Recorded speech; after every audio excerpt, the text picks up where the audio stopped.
Hello students, હવે આવે છે શીટ નંબર 6 નો problem number 5. The diagonal of a rhombus measures 100 mm and 40 mm. બરાબર. તો એક rhombus છે, બરાબર. ડાયાગોનલ એટલે કે વિકર્ણ નું માપ કેટલું આપેલું છે? 100 mm અને 40 mm. The longer diagonal is inclined at 30 degree to HP. બરાબર. હવે આ જે rhombus છે એમાંનો જે મોટો ડાયાગોનલ છે એ HP સાથે 30 ડિગ્રીનો ખૂણો બનાવે છે. બરાબર. with an edge end in HP. બરાબર, કે જેનો એન્ડ જે છે, બરાબર, ડાયાગોનલ કેમાં છે તો કે HP માં છે. and the smaller diagonal is parallel to both principal plane. હવે જે નાનો ડાયાગોનલ જે છે, બરાબર, એ બંને પ્લેન એટલે HP અને VP, બરાબર, બંનેને કેવા છે? સમાંતર છે. Draw its projection. હવે આપણે આના પ્રોજેક્શન ડ્રો કરવાના છે. તો ચાલો, તો સૌથી પહેલા જોઈએ કે rhombus કોને કહેવાય. બરાબર, તો આ રીતે આપણે rhombus ડ્રો કરીએ. બરાબર, તો આવો જે શેપ જે છે આને શું કહેશું આપણે? rhombus. બરાબર.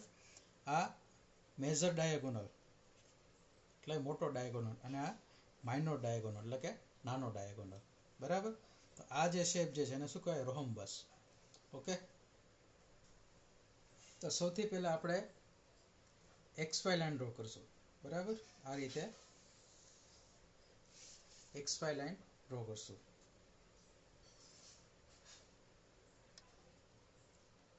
ચાલો, ત્યારબાદ અમુક ડિસ્ટન્સ આપણે લઈ લેશું. બરાબર, અને એક હોરિઝોન્ટલ લાઈન ડ્રો કરશું આપણે. બરાબર.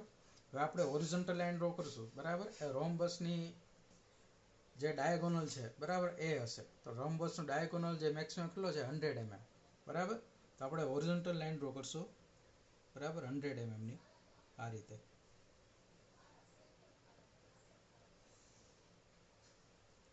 બરાબર, એને નામ આપી દઈએ આપણે A અને B. હવે આ જે 100 mm ની જે આપણે ડાયાગોનલ ડ્રો કર્યો એનો મિડ પોઈન્ટ લેવાનો છે. તો મિડ પોઈન્ટ ક્યાં આવશે? મિડ પોઈન્ટ ક્યાં આવશે? 5 નંબરે આવશે. બરાબર, આ જે 5 નંબરની સ્કેલ ઉપર જે દેખાય છે, બરાબર, એટલે કે 5 સેન્ટીમીટર 50 mm આવશે મિડ પોઈન્ટ. બરાબર. હવે મિડ પોઈન્ટથી આપણે ઉપર અને નીચે કેટલું માપ લેવાનું છે? તો કે જે આ મેજર ડાયાગોનલ આપણે લીધો છે 100 mm. તો આ જે વર્ટિકલ એટલે કે માઇનર ડાયાગોનલ કેટલો થશે? તો કે 40 mm આપેલો છે. બરાબર, કેટલું આપેલું છે? 40 mm. બરાબર. તો શું કરશું આપણે? આ રીતે સ્કેલ રાખશું. બરાબર, 40 mm કીધું છે આપણને. બરાબર. તો 40 mm કઈ રીતે આવશે? તો કે આ રીતે જે 50 mm આપણે મિડ પોઈન્ટ લીધો છે, બરાબર, ત્યાં રીતે સ્કેલ રાખી અને આ રીતે 20 mm ઉપર અને 20 mm નીચે. બરાબર, મિડ પોઈન્ટથી 20 mm ઉપર અને 20 mm નીચે આપણે માપ લેશું. બરાબર. ટોટલ ડાયાગોનલ કેટલો થયો? માઇનર ડાયાગોનલ 40 નો. બરાબર. તો આ રીતે આપણને પોઈન્ટ મળશે. બરાબર. તો આપણે અહીંયા નામ આપી દઈશું અને C અને આને D. બરાબર. હવે 4 પોઈન્ટ આપણે સ્કેલથી આપણે આ રીતે જોઈન્ટ કરી દઈશું.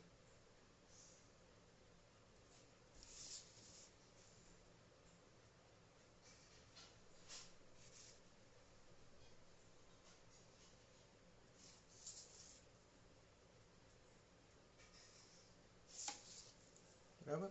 તો આ છે તમારો rhombus.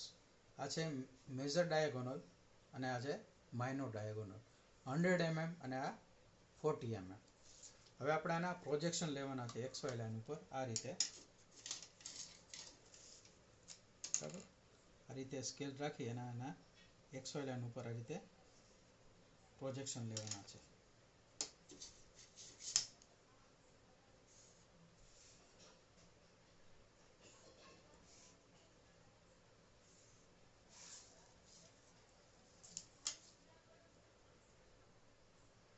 ચાલો હવે આપણે પ્રોજેક્શન લીધા પછી આ રીતે આપણે એક્સ વાય ઉપર એક લાઈન ડ્રો કરશું. બરાબર. હવે આપણે પોઈન્ટના નામ આપવાના છે. તો અહીંયા કયો પોઈન્ટ આવશે?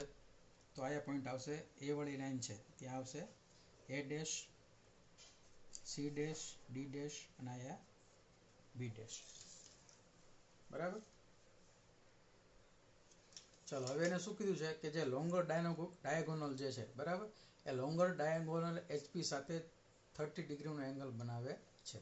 તો આપણે શું કરશું તો કે આ એક જગ્યાએ પોઈન્ટ માર્ક કરશું. બરાબર. અને આ કોણ માપક આ રીતે રાખશું અને 30 ડિગ્રીનો એંગલ લેશું આ રીતે. બરાબર. અને 30 ડિગ્રીનો એંગલ લઈ અને આ રીતે આપણે લાઈન ડ્રો કરી દઈશું. બરાબર. આ રીતે. હવે તમારે રાઉન્ડર લેવાનું છે. બરાબર. રાઉન્ડર લઈ અને આ જે એ ડેશ બી ડેશ વાળી જે લાઈન છે, બરાબર, ત્યાં આપણે એ ડેશને સેન્ટર રાખવાનું છે. બરાબર. અને એ ડેશ બી ડેશ જેટલું માપ લેવાનું છે આ રીતે. બરાબર. એ ડેશ બી ડેશ જેટલું માપ લઈ અને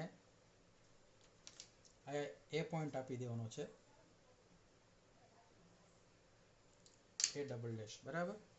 અને એ ડબલ ડેશ ઉપર સેન્ટર રાખી અને આ રીતે એક ચાપ મારવાની છે. હવે આપણે કયો પોઈન્ટ મળ્યો? Point B dash. બરાબર. તો એને પોઈન્ટનું નામ પૂછું બી ડબલ ડેશ. હવે સી ડેશ ડી ડેશ આપણે ફાઇન્ડ આઉટ કરવાનો છે. તો ફરીથી એ ડેશને સેન્ટર રાખશું અને કોણ માપક લઈ અને આ રીતે એ dash C dash D dash જેટલું માપ લેશું. બરાબર.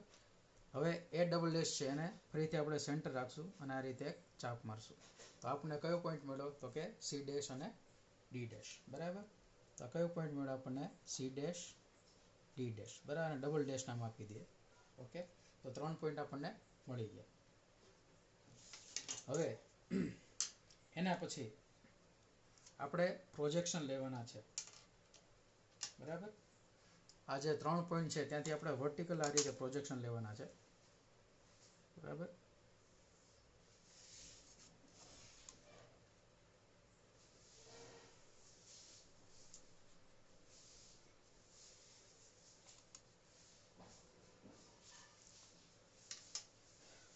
બરાબર. અને આ જે ફિગર જે છે રોમ્બસ, બરાબર, ત્યાંથી આપણે હોરિઝોન્ટલ પ્રોજેક્શન લેવાના છે આ રીતે.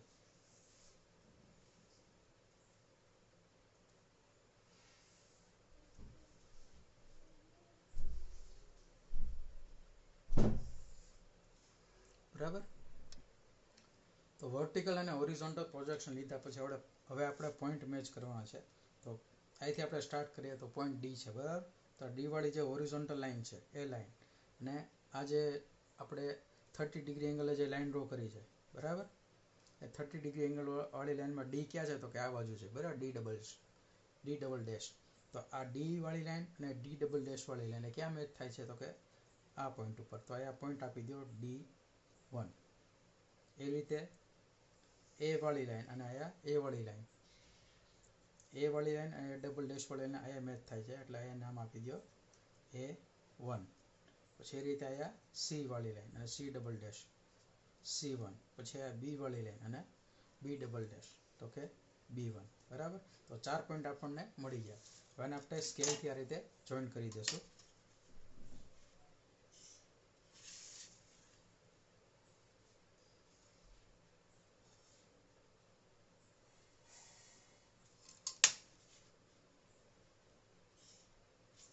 બરાબર.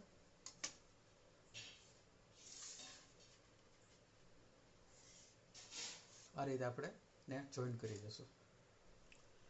હવે એને આગળ શું કીધું છે કે આ જે સ્મોલર ડાયાગોનલ જે છે, બરાબર, તો સ્મોલર ડાયાગોનલ કયો છે? આવડો. બરાબર. C1 D1 વાળો. બરાબર. આ સ્મોલર ડાયાગોનલ જે છે એ HP અને VP બંનેને કેવો છે?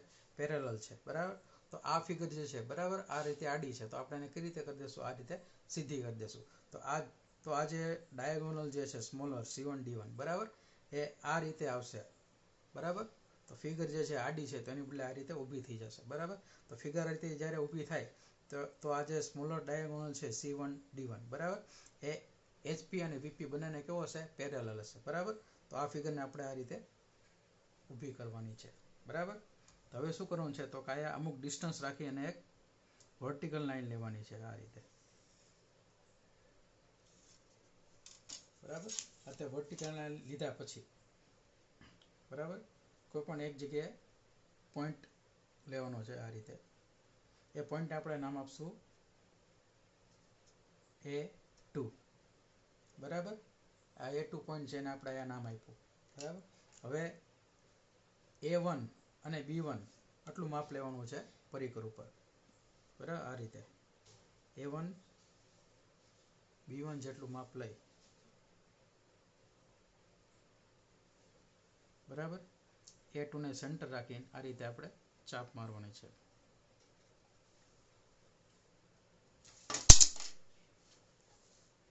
બરાબર. આ રીતે ચાપ મારશું આપણને કયો પોઈન્ટ મળશે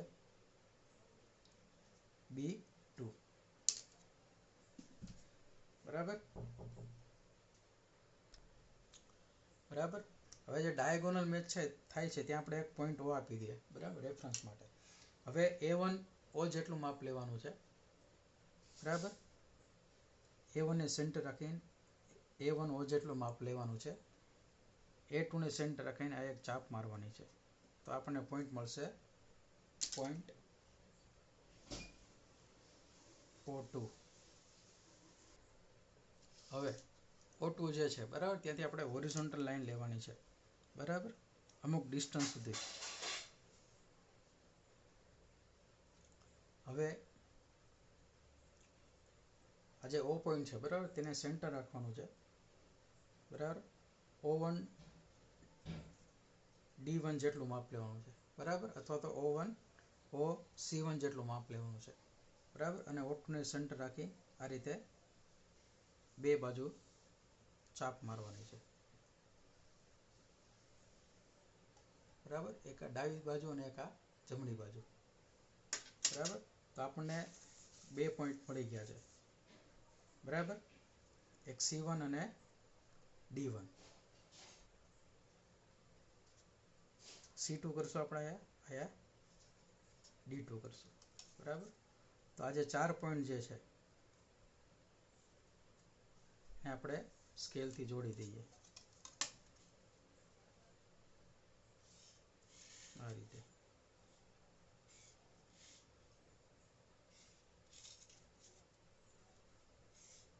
બરાબર. તો જો આ ફિગર જે હતી આડી એને આપણે રીતે ઊભી કરી દીધી.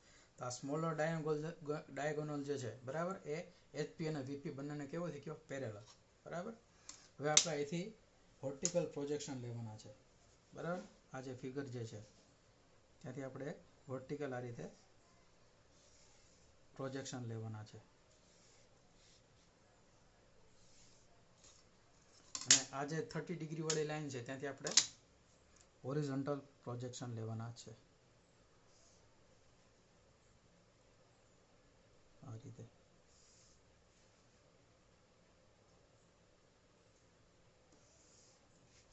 આપણે પોઈન્ટ મેચ કરવાના છે તો ચાલો કરીએ. તો સૌથી પહેલા C2 ની વાત કરીએ તો C2 વાળી જે લાઈન જે છે અને આ બાજુ C ડબલ ડેશ વાળી લાઈન આ મેચ થાય છે તો આપણે નામ આપી દઈએ C2 ડબલ ડેશ.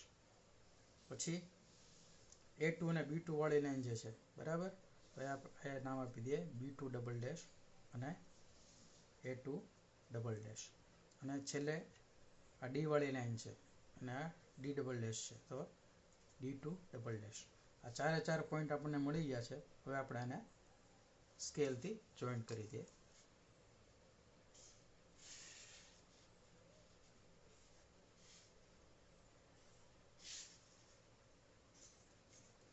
બરાબર.